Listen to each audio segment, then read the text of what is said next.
નમસ્કાર વિદ્યાર્થી મિત્રો, આજના વિડિયો લેક્ચરમાં આપનું હાર્દિક સ્વાગત છે।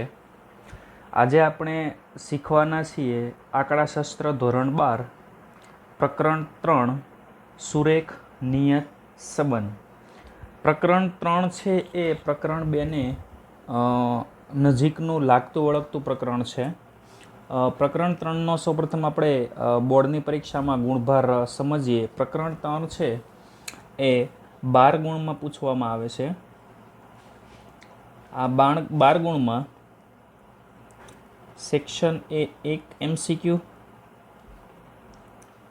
Section B 1 short question, section C 1 દાખલો અથવા થિયરી, સેક્શન ડી 1 દાખલો અને સેક્શન એફ 1 દાખલો। તો અહીંયા 1 માર્ક્સ, 1 માર્ક્સ, 2 માર્ક્સ, 3 માર્ક્સ અને 5 માર્ક્સ, આમ કુલ 12 ગુણમાં આ પ્રકરણ છે એનું વિભાજન કરવામાં આવેલું છે। તો આવો શરૂ કરીએ સુરેખ નિયત સંબંધ। તો સૌપ્રથમ આપણે સમજીએ સુરેખ નિયત સંબંધમાં આપણે સુરેખ શબ્દ છે એ અગાઉના પ્રકરણમાં જાણી ચૂક્યા છીએ। સુરેખ એટલે થાય એક રેખા। હવે સંબંધ છે એ નિયત સંબંધ છે એ આપણે સમજીએ। તો અહીંયા આપણે વ્યાખ્યા લખેલી છે, વ્યાખ્યા નંબર 1 નિયત સંબંધ। તો નિયત સંબંધની વ્યાખ્યા કંઈક આ પ્રમાણે આપણે વ્યાખ્યાયિત કરીશું કે બે સહસંબંધિત ચલ વચ્ચેના, હવે અહીંયા શબ્દ આવ્યો સહસંબંધિત, તો સહસંબંધિત ચલ શું છે આપણે પ્રકરણ નંબર 2માં શીખી ગયેલા કે બે ચલ છે એકબીજા સાથે સંબંધ હોય, એકબીજા પર આધાર રાખતા હોય, એટલે કે કાર્યકારણના સંબંધથી જોડાયેલા હોય તો તેવા ચલને આપણે સહસંબંધિત ચલ કહીએ છીએ। તો આ બે સહસંબંધિત ચલ વચ્ચેના વિધેયાત્મક સંબંધ, અહીંયા શબ્દ આવ્યો વિધેયાત્મક સંબંધ, આ વિધેયાત્મક સંબંધને નિયત સંબંધ કહેવામાં આવે છે। વોટ ઇઝ વિધેયાત્મક સંબંધ? કે બે ચલ જે છે એક્સ અને વાય એના વચ્ચે વિધેયાત્મક સંબંધ એટલે એક વિધેય બનાવવાનું છે, એક સમીકરણ બનાવવાનું છે। એ સમીકરણ સ્વરૂપે જે સંબંધ દર્શાવવામાં આવે છે એ સંબંધને નિયત સંબંધ કહેવામાં આવે છે। આગળ વાત કરીએ, એક શોર્ટ ક્વેશ્ચન છે। શોર્ટ ક્વેશ્ચનમાં એવું છે કે નિયત સંબંધના અભ્યાસ માટે બે ચલ વચ્ચે કાર્યકારણનો સંબંધ છે તે પૂર્વધારણા લેવામાં આવે છે। તો શોર્ટ ક્વેશ્ચન કંઈક આ પ્રમાણે પૂછાય કે નિયત સંબંધના અભ્યાસ માટેની પૂર્વધારણા શું છે? પૂર્વધારણા એ છે કે બે ચલ વચ્ચે કાર્યકારણનો સંબંધ છે। આવી પૂર્વધારણા આપણે ઓલરેડી પ્રકરણ નંબર 2માં પણ જોયેલી કે સહસંબંધના અભ્યાસ માટે કઈ પૂર્વધારણા લેવામાં આવે છે? તો બે ચલ છે એ આપણે કાર્યકારણના સંબંધથી જોડાયેલા છે અને બે ચલ વચ્ચે સહસંબંધ છે આપણે ધારણા કરી લઈએ છીએ, બરાબર? તો બે અહીંયા એક શોર્ટ ક્વેશ્ચન, એક વ્યાખ્યા થઈ। વ્યાખ્યા નંબર 1 એ છે કે નિયત સંબંધ તો બે સહસંબંધિત ચલ વચ્ચેનો વિધેયાત્મક સંબંધ છે। વિધેયાત્મક સંબંધને નિયત સંબંધ કહેવામાં, એટલે કે સમીકરણ સ્વરૂપે જે સંબંધ દર્શાવવામાં આવે છે તેને આપણે અહીંયા નિયત સંબંધ કહીશું। હવે બે અગત્યના ટોપિક છે, સાપેક્ષ ચલ અને નિરપેક્ષ ચલ। સાપેક્ષ ચલ અને નિરપેક્ષ ચલ શું છે એ આપણે સમજવા માટે એક ઉદાહરણ દ્વારા વાત કરીએ, સમજી લઈએ કે અહીંયા એક આપણે કંઈક પ્રશ્ન છે લખેલો છે, એક્સ છે એ જાહેરાત ખર્ચ છે અને વાય છે ઇલેક્ટ્રિક પંખાનું વેચાણ છે। હવે એક્સની અને વાયની કિંમતો આપણને સમજી લઈએ કે એક્ઝામ્પલમાં દાખલામાં આપેલી હોય છે। તો સિમ્પલી આપણે વિચારીએ કે કોઈ પણ કંપની છે એના ઇલેક્ટ્રિક પંખાના વેચાણમાં ફેરફાર ક્યારે થશે? તો સિમ્પલ વસ્તુ છે કે જો વેચાણમાં ફેરફાર કરવો હોય, વધારો કરવો હોય તો આપણે જાહેરાત છે એ કરવી પડે, જાહેરાત વધારે માત્રામાં કરવી પડે। જેટલી એડવર્ટાઇઝમેન્ટ વધારે થશે એટલું પંખાનું વેચાણ વધારે થશે। તો હવે અહીંયા બે શબ્દ આવે છે, એક છે કાર્ય, બીજું છે કારણ। હવે સિમ્પલ વસ્તુ છે કે કાર્ય ક્યારે થશે? તો કાર્ય થવા માટેનું કોઈ કારણ હશે। કાર્ય થવા માટેનું કોઈ કારણ હશે. તો આપણા કેસમાં કાર્ય એટલે થશે ઇલેક્ટ્રિક પંખાનું વેચાણ, કે ઇલેક્ટ્રિક પંખાનું વેચાણ છે એ ક્યારે થશે, કયા કારણે થશે? તો કાર્ય છે એ કારણ પર આધાર રાખે છે. તો આપણા કેસમાં કારણ કોણ છે? જાહેરાત ખર્ચ. તો કાર્ય થવા માટે કંઈક કારણ હોવું પડે, એટલે કે કાર્ય છે એ કારણ પર આધાર રાખે છે. બરાબર શબ્દ પકડજો વિદ્યાર્થી મિત્રો, આધાર રાખે છે. તો હવે કારણ છે, કારણ એમાં આપણે અમલ કરીએ, કંઈક અપ્લાય કરીએ તો તેના કારણે અસર શેમાં થશે? કાર્યમાં. તો ફરીવાર આપણે ઉદાહરણ સાથે સમજીએ કે જો જાહેરાત ખર્ચ છે એમાં ફેરફાર કરવામાં આવે, જાહેરાત ખર્ચમાં, તો તેના કારણે ઇલેક્ટ્રિક પંખાના વેચાણમાં ફેરફાર થાય છે. તો એકના ફેરફાર કરવાથી બીજામાં ફેરફાર થાય છે. તો આ બીજું છે એ પહેલાં પર આધાર રાખે છે. તો વિદ્યાર્થી મિત્રો આપણે જોયેલું કે જ્યારે કોઈ એક ચલ છે બીજા ચલ પર આધાર રાખે તો એ ચલને કહેવાય સાપેક્ષ ચલ કહેવાય. કેવો ચલ? સાપેક્ષ ચલ. અને એ ચલ છે એ કાર્ય સ્વરૂપ છે. એ ચલ છે શેના પર સ્વરૂપ છે? કાર્ય સ્વરૂપ. તો તે કાર્ય કરશે. બીજું, જે ચલ છે કોઈ પર આધાર રાખતો નથી, જાહેરાત ખર્ચ કોઈ પર આધાર રાખતો નથી, એટલે જાહેરાત ખર્ચ થશે નિરપેક્ષ, અને એ ચલ છે એ કારણ સ્વરૂપ છે. તો આપણે અહીંયા શબ્દ પકડવાના છે નિરપેક્ષ, કારણ, સાપેક્ષ અને કાર્ય. હવે આપણે એને વ્યાખ્યા સ્વરૂપે સમજીએ. તો વ્યાખ્યા નંબર પહેલી, નિરપેક્ષ ચલ. યાદ રાખો વિદ્યાર્થી મિત્રો, સાપેક્ષ ચલ છે હંમેશા બીજા પર આધાર રાખશે. હવે આપણે વ્યાખ્યા સમજીએ ફરીવાર ઉદાહરણ સાથે, એટલે વ્યવસ્થિત આઈડિયા આવશે. નિરપેક્ષ ચલ છે કંઈક આ પ્રમાણે વ્યાખ્યાયિત કરેલો છે. કાર્યકારણના સંબંધથી, કાર્યકારણથી સંબંધિત બે ચલ પૈકી જે ચલ કારણ સ્વરૂપ છે, જે ચલ કારણ સ્વરૂપ છે, એટલે સૌપ્રથમ પહેલા કારણ થશે પછી કાર્ય આવશે. તો જે ચલ કારણ સ્વરૂપ છે તેને નિરપેક્ષ ચલ કહે છે, અને તેને સંજ્ઞા x વડે દર્શાવવામાં આવે છે. તેને સંજ્ઞા x વડે દર્શાવવામાં આવે છે. આપણા ઉદાહરણમાં જઈએ તો ઉદાહરણમાં આપણે જોયેલું કે ચલ x જે જાહેરાત ખર્ચ છે એ કેવો હતો? નિરપેક્ષ છે, અને તે કેવો છે? કારણ સ્વરૂપ છે. તો જે ચલ કારણ સ્વરૂપ હશે તેને નિરપેક્ષ ચલ કહેવાશે, અને તેને સંજ્ઞા x વડે દર્શાવવામાં આવે છે. સિમિલર સાપેક્ષ ચલમાં આપણે જોઈએ તો જે ચલ છે એ કાર્યકારણથી સંબંધિત છે. કાર્યકારણથી સંબંધિત બે ચલ પૈકી જે ચલ કાર્ય સ્વરૂપ છે, કાર્ય સ્વરૂપ છે એટલે એમાં કોઈના આધારે ફેરફાર થશે, તો તે ચલને સાપેક્ષ ચલ કહેવાય. સંકેતમાં તેને y વડે દર્શાવવામાં આવે છે. હવે આપણે સમજીએ સાપેક્ષ ચલ શું કામ કીધું? તો કે સાપેક્ષ ચલ y છે એ x પર આધાર રાખે છે. સાપેક્ષ ચલ y એ x પર આધાર રાખે છે, એટલા માટે એ yને સાપેક્ષ ચલ કીધો. તે કાર્ય સ્વરૂપ છે. શું કામ?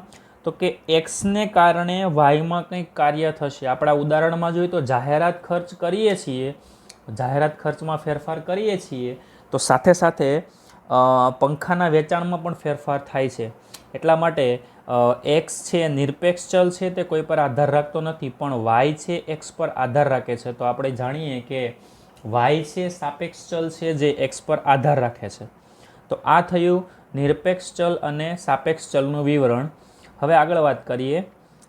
બીજો ટોપિક છે નેક્સ્ટ, સુરેખ નિયત સંબંધ મોડેલ.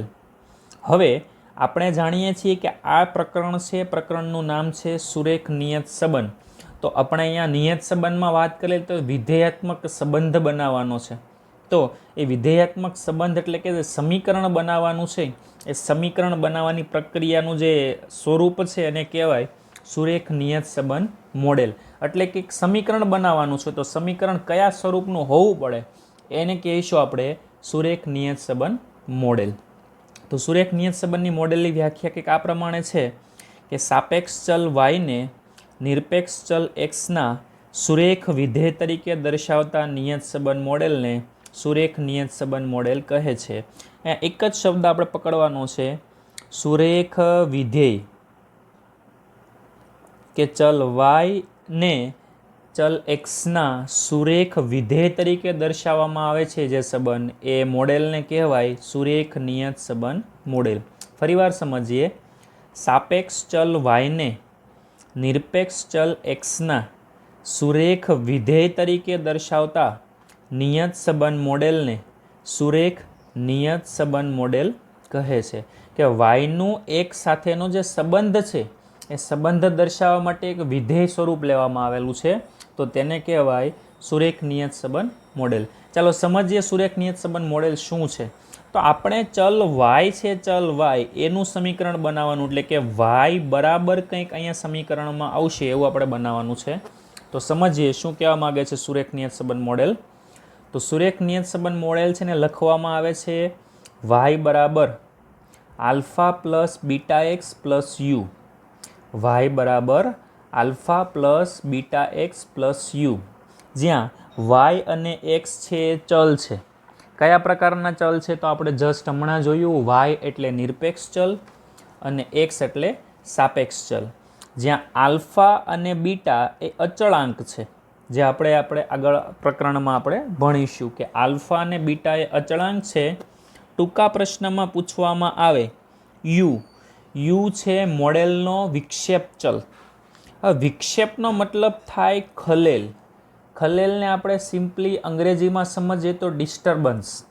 તો ડિસ્ટર્બ કરે છે જે આપણા મોડેલને, એનો જે ચલ છે એ ચલ છે યુ. તો યુ છે મોડેલનો વિક્ષેપ ચલ, જે એમસીક્યુમાં પૂછવામાં આવે છે કે યુ છે એ શું છે, અથવા ટૂંકા પ્રશ્નમાં પૂછવામાં કે સુરેખ નિયત સંબંધ મોડેલના સમીકરણ અથવા વિધેયમાં યુ છે એ શું છે, તો આપણે એમાં લખી શકીએ કે યુ એ મોડેલનો વિક્ષેપ ચલ છે. હવે આનામાં બે ધારણાઓ લેવામાં આવેલી છે. તો ધારણાઓ વિશે વાત કરીએ. ધારણા નંબર પહેલી કે જો ચલ એક્સ અને ચલ વાય વચ્ચે સંપૂર્ણ સુરેખ સહસંબંધ હોય, સંપૂર્ણ સુરેખ સહસંબંધ, યા તો એ ધન હોય અથવા તો ઋણ હોય, ગમે તે હોઈ શકે, તો સંપૂર્ણ સુરેખ સહસંબંધ હોય તો મોડેલ છે એનું સ્વરૂપ કંઈક આવું આવશે. વાય બરાબર આલ્ફા પ્લસ બીટા એક્સ પ્રકારનું સુરેખ નિયત સંબંધ મોડેલ મળે છે. અહીં યુ બરાબર 0 થાય છે. શું કામ 0 થશે? તો કે સુરેખ સહસંબંધ હોય તો રેખા છે એ સુરેખા મળશે. આઈધર એ ડાઉન સાઈડ અથવા તો અપ સાઈડ, એટલે કે ધન અથવા ઋણ હોઈ શકે છે. એટલા માટે વિક્ષેપ ચલ છે એ 0 એટલે કે 0 લેવામાં આવે છે. ધારણા નંબર 2 કે જો ચલ એક્સ અને ચલ વાય વચ્ચે આંશિક સુરેખ સહસંબંધ હોય. આપણે જોયું છે કે સંપૂર્ણ અને આંશિક બંને જોયેલા છે. આંશિક સુરેખ સહસંબંધ હોય તો એ મોડેલનું સ્વરૂપ છે જે છે એ જ આવશે વાય બરાબર alpha plus beta x plus you. હવે આ છે બંને માહિતી ટૂંકા પ્રશ્ન પૂછવામાં આવે કે એમસીક્યુમાં પૂછવામાં આવે કે સંપૂર્ણ સુરેખ સહસંબંધિત ચલ વચ્ચે નિયત સંબંધ મોડેલમાં યુની કિંમત નીચેનામાંથી કઈ થાય? 0, 0.5, 1, 1.5 વગેરે વગેરે વગેરે. તો આપણે હવે જોવું પડે કે સંપૂર્ણ સુરેખ સહસંબંધ હોય તો યુની કિંમત છે એ હંમેશા 0 લેવામાં આવે છે. આગળ વાત કરીશું આપણે.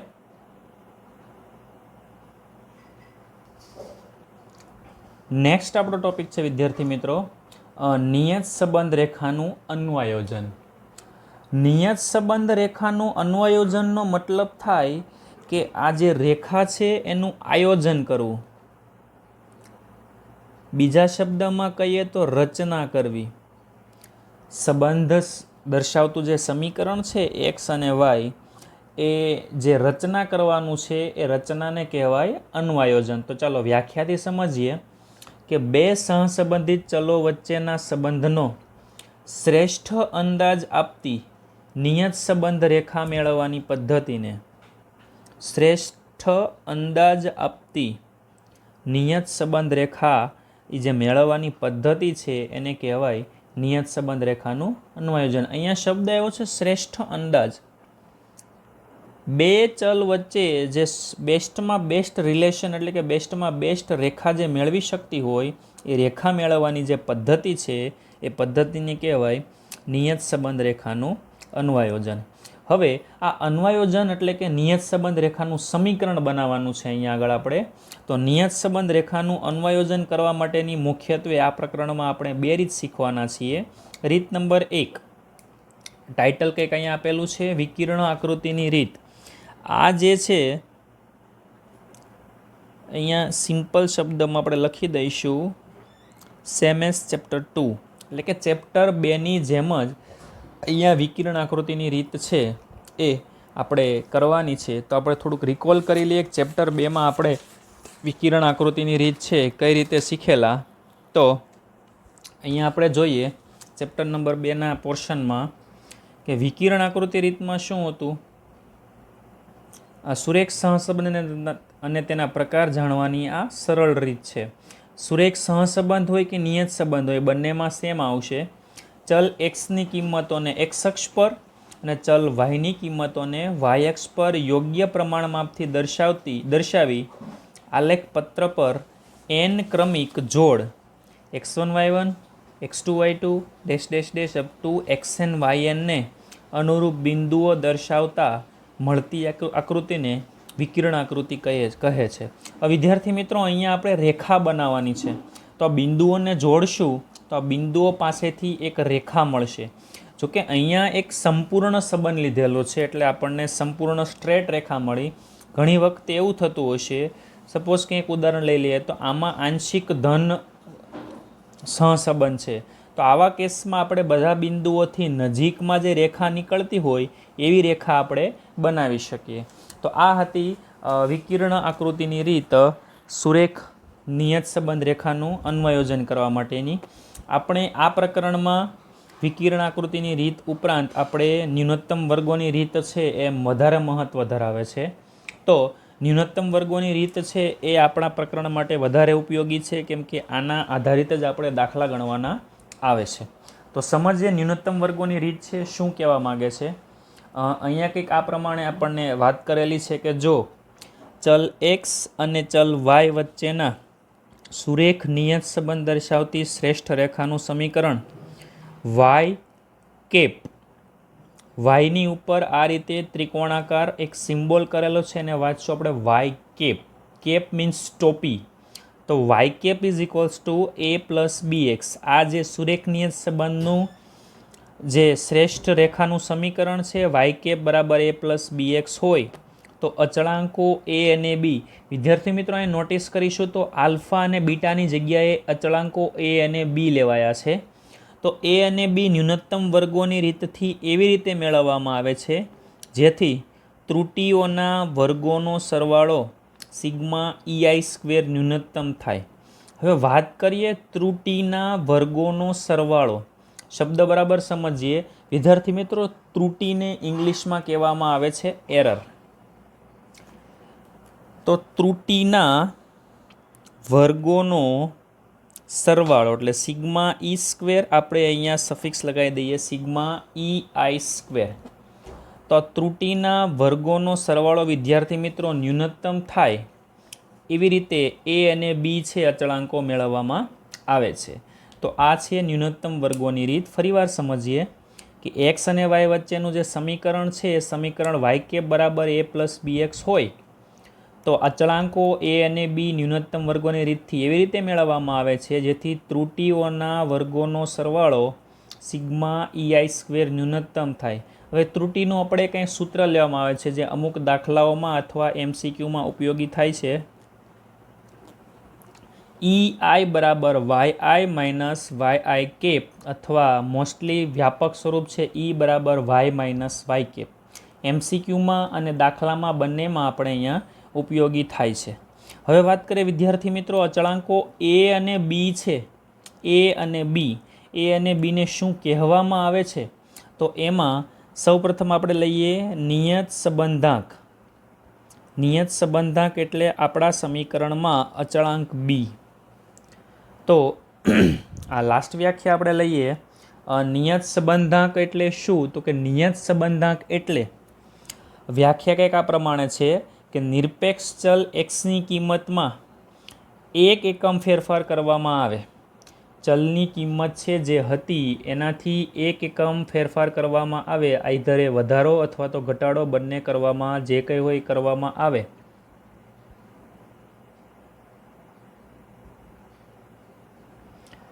તો એક એકમ ફેરફાર કરવાથી સાપેક્ષ ચલ વાયની કિંમતમાં થતા અનુમાનિત ફેરફારને વાયનો એક્સ પરનો નિયત સંબંધાંક કહે છે. એક્સની કિંમતમાં બરાબર સમજશું, કેમ કે આ છે આમાં ખૂબ ઊંડું રહસ્ય છે આખા ચેપ્ટરના દાખલાઓનું, કે એક્સની કિંમતમાં એક એકમ ફેરફાર કરવામાં આવે તો એને અનુરૂપ વાયની કિંમતમાં જે કંઈ ફેરફાર થાય છે એ ફેરફારને વાયનો એક્સ પરનો નિયત સંબંધાંક કહે છે. તેને સંજ્ઞા બી અથવા બી વાય એક્સ, વાયનો એક્સ પરનો નિયત સંબંધાંક આના વડે દર્શાવવામાં આવે છે, બી અથવા બી વાય એક્સ. નોર્મલી આપણે બીનો ઉપયોગ કરીશું. હવે અહીંયા આ વાય કેપ બરાબર એ પ્લસ બી એક્સ, આપણું જે સમીકરણ છે વાય કેપ બરાબર એ પ્લસ બી એક્સ, જ્યાં એ અને બી છે એ શું દર્શાવે છે, તો કે એ છે નિયત સંબંધ રેખાનો અંતઃખંડ છે અને બી એ નિયત સંબંધ રેખાનો ઢાળ છે. નિયત સંબંધ રેખાનો અંતઃખંડ અને નિયત સંબંધ રેખાનો ઢાળ, આ બે શબ્દ આપણે બરાબર યાદ રાખવાના છીએ. હવે વિદ્યાર્થી મિત્રો, આપણે જઈએ નેક્સ્ટ થિયરી સેક્શન પરથી દાખલાઓ એટલે કે સૂત્રોના સેક્શન પર. તો સૌપ્રથમ આપણે સમજીએ કે આ સૂત્ર છે એ પ્રકરણ નંબર 2ની જેમ જ આપણે યાદ રાખવાના છે. તો સૌપ્રથમ આપણે આખા ચેપ્ટરમાં એક જ પ્રકારનું સૂત્ર આવશે કે વાયની એક્સ પરની નિયત સંબંધ રેખાનું સમીકરણ. સૂત્રો છે કંઈક આ પ્રમાણે શરૂઆત કરીએ. તો કોઈ પણ દાખલો વિદ્યાર્થી મિત્રો આપણે ગણવાનો થશે સંબંધ રેખા સમીકરણ મેળવવાનું, તો વાય કેપ બરાબર એ પ્લસ બી એક્સ પરથી જ આપણે આગળ જવું પડશે, જ્યાં બી બરાબર બી વાય એક્સ બરાબર વાયનો એક્સ પરનો નિયત સંબંધાંક. નિયત સંબંધાંક પણ કહી શકીએ અથવા તો રેખાનો અંતઃખંડ પણ કહી શકીએ. હવે સામાન્ય રીતે આપણે આ બી છે એના સૂત્રમાં આપણે બહુ વધારે પડતું વેરિએશન જોવાના છીએ. તો સૌપ્રથમ વાત કરીએ આપણે ટૂંકા સૂત્રોની, જે 2 અથવા 3 અથવા 1 ગુણ માટે આપણને ઉપયોગી થવાના છે. તો સૂત્ર નંબર પહેલું, બી બરાબર COV XY છેદમાં SX સ્ક્વેર. હવે વિદ્યાર્થી મિત્રો ધ્યાન આપશો, અહીંયા હું પ્રકરણ નંબર 2ના સૂત્રો અને પ્રકરણ નંબર 3ના સૂત્રોને સરખામણી કરવા જઈ રહ્યો છું. તો વિદ્યાર્થી મિત્રો અહીંયા આગળ આપણે આ સાઈડ પ્રકરણ નંબર 2ના સૂત્રોનું લિસ્ટિંગ કરેલું છે, આ સાઈડ પ્રકરણ નંબર 3ના સૂત્રોનું લિસ્ટિંગ કરેલું છે. હવે બંને વચ્ચે ફરક શું છે એ સમજીએ. પ્રકરણ નંબર 2માં આપણે સૂત્ર મૂકતા હતા તો સૂત્રમાં સંજ્ઞા આવતી હતી આર. અહીંયા આગળ પ્રકરણ નંબર 3માં સંજ્ઞા આવશે બી, કેમ કે આ છે સહસંબંધાંક છે, આ છે નિયત સંબંધાંક છે. તો સહસંબંધાંક અને નિયત સંબંધાંકના સૂત્રમાં શું ફરક છે સમજીએ. તો અહીંયા આગળ કોઈ પણ સૂત્ર લઈશું તો એનો અંશ છે એ બંને ચેપ્ટરમાં સેમ આવશે. અહીંયા છે સહવિચરણ XYનું છેદમાં SX ઇન્ટુ SY, એટલે કે એક્સનું પ્રમાણિત વિચલન અને વાયનું પ્રમાણિત વિચલન. હવે મિત્રો અહીંયા બંનેમાં સરખામણી કઈ રીતે યાદ રાખીશું, તો અહીંયા હંમેશા જે તે સૂત્રના છેદમાં વાયની કોઈ પણ સંજ્ઞા હશે એને આપણે કાઢી નાખવાની આવશે. ચાલો, તો આ સૂત્રમાં SY નીકળે તો હવે વધ્યું COV XYના છેદમાં SX. જે એક્સની કોઈ પણ કિંમત હશે એને આપણે વર્ગ કરવો પડશે. તો અહીંયા SXનું થઈ જશે SX સ્ક્વેર. COV XYના છેદમાં SX XY હતું એની જગ્યાએ COV XYના છેદમાં SX સ્ક્વેર થશે. તો આ સરખામણી આ રીતે યાદ રાખીશું, ભૂલ ન પડે એ માટે આપણે લખીને પ્રેક્ટિસ કરવી પડશે. બંનેમાં સહવિચરણની કિંમત સેમ આવશે. COV XY બરાબર સિગ્મા x માઇનસ x બાર ઇન્ટુ y માઇનસ y બારના છેદમાં n. અહીંયા પણ સેમ એ જ હતું. હવે નેક્સ્ટ સૂત્રની વાત કરીએ.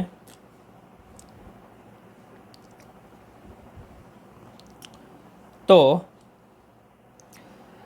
અહીંયા આગળ આપણે જોયેલું કે r બરાબર સિગ્મા x માઇનસ x બાર y માઇનસ y બાર છેદમાં n into SX into SY હતું. તો મેં વાત કરેલું y વાળી કિંમત નીકળી જશે અને x વાળી કિંમતમાં વર્ગ લાગશે, એટલે એ થઈ ગયું SX સ્ક્વેર. તો બીજું સૂત્ર સિગ્મા x માઇનસ x બાર y માઇનસ y બારના છેદમાં n ઇન્ટુ SX સ્ક્વેર. બરાબર. ચાલો નેક્સ્ટ ત્રીજું સૂત્ર છે. અહીંયા હતું sigma XY minus n x બાર y બાર છેદમાં n into SX into SY. તો આના દાખલામાં જે આ ઉપરના સૂત્રમાં જે ફેરફાર થયેલો એ પ્રમાણે SY નીકળી જશે અને x વાળું જે SX છે એનો વર્ગ લાગશે. તો આ થયા 3 સૂત્રો. મોસ્ટલી આપણે ટૂંકા સૂત્ર માટે ઉપયોગ કરવાના છીએ.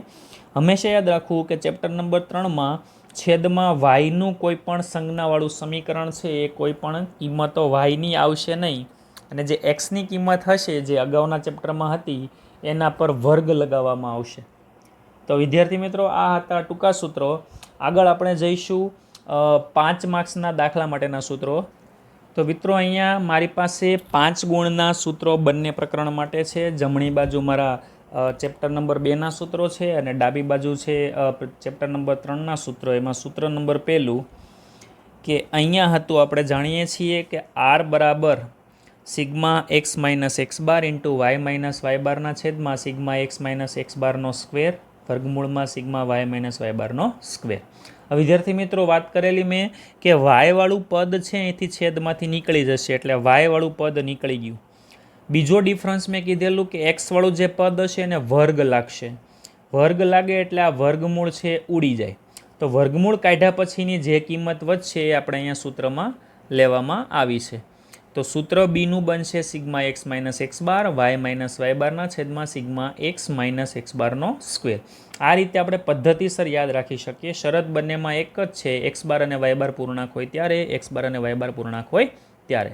સૂત્ર નંબર 2 આપણે જોયેલું કે આર બરાબર n into sigma x y minus sigma x sigma y છેદમાં વર્ગમૂળમાં n sigma x square minus sigma એક્સનો સ્ક્વેર બીજા વર્ગમૂળમાં n sigma y square minus sigma વાયનો સ્ક્વેર. વાત કરેલી એમ વિદ્યાર્થી મિત્રો કે વાયવાળી જે કિંમત છે એ કાઢી નાખશું અને એક્સવાળામાં વર્ગ લગાવીશું. તો સિમિલર જોઈ શકો છો તમે, બીનું સૂત્ર બન્યું n sigma x y minus sigma x sigma y છેદમાં n sigma x square minus sigma x square. કિંમત એ જ આવશે, શરત એ જ આવશે કે એક્સ બાર અને વાય બાર અપૂર્ણાંક હોય ત્યારે અને 20થી નાની કિંમત હોય ત્યારે. નેક્સ્ટ આપણે જોઈશું અહીંયા મિત્રો કે અહીંયા સૂત્ર હતું આર બરાબર n sigma u v minus sigma u sigma v છેદમાં વર્ગમૂળમાં n sigma u square minus sigma યુનો સ્ક્વેર બીજા વર્ગમૂળમાં n sigma v square minus sigma વીનો સ્ક્વેર. મેં વાયની વાત કરી તો વાયમાંથી ડિરાઈવ કરેલો એટલે વાયમાંથી મેળવેલો ચલ છે વી. તો વી ચલને આપણે કાઢી નાખીએ અને એક્સમાંથી મેળવેલો ચલ યુ છે એનું વર્ગમૂળ કાઢી નાખીએ એટલે એ સૂત્ર કંઈક આ પ્રમાણે બનશે. જુઓ અહીંયા કમ્પેરિઝન કરીએ, અંશ સેમ આવશે n sigma u v minus sigma u sigma v છેદમાં આ વાળું જે પદ છે એનું વર્ગમૂળ નીકળી જશે. તો એ આવશે n sigma u square minus sigma યુનો સ્ક્વેર. જ્યારે એક્સ બાર અને વાય બાર અપૂર્ણાંક હોય ત્યારે અને કિંમત 20થી મોટી હોય ત્યારે. હવે બરાબર સમજજે વિદ્યાર્થી મિત્રો, આ સૂત્રમાં યુ અને વીને ડિફાઇન કરવામાં આવે છે એક્સ માઇનસ એ અને વાય માઇનસ બી દ્વારા. હવે આપણે અગાઉના ચેપ્ટરમાં જોયેલું કે અમુક વખતે આપણે છેદમાં સી એક્સ અને સી વાય મૂકતા હતા. તો જ્યારે પ્રકરણ નંબર 3માં સી એક્સ અને સી વાય મૂકવામાં આવે છે ત્યારે આપણે આ સૂત્ર નહીં વાપરીએ. ત્યારે આપણે સૂત્રનું સ્વરૂપ છે કંઈક આ પ્રમાણે લેવામાં આવે છે. મેં એક ટોપિક ઉપર લખેલો છે કે ઉગમ બિંદુ અને માપના પરિવર્તન કરવામાં આવે ત્યારે આપણું સૂત્ર બનશે બી બરાબર n sigma u v minus sigma u sigma v છેદમાં n sigma u square minus sigma યુનો સ્ક્વેર ગુણ્યા c y by c x. આ c y by c x શું છે તો કે યુ બરાબર એક્સ માઇનસ એના છેદમાં સી એક્સ, એટલે આપણે કોઈ ચોક્કસ સંખ્યા વડે દરેક ચલને ભાગાકાર કરીએ છીએ. સિમિલર વી બરાબર છે વાય માઇનસ બી છેદમાં સી વાય. સી વાય એટલે આપણે વી જે એક વાય ચલ છે એમાંથી બીને બાદ કરતાં જે કિંમત મળે ને ચોક્કસ સંખ્યા વડે ભાગી શકીએ છીએ. એટલે કે વાયની દરેક કિંમત છે એને સી વાય વડે ભાગવામાં આવે છે, એટલે કે આપણે સામાન્ય અવયવ લઈએ છીએ ચોખ્ખા શબ્દોમાં કહીએ તો.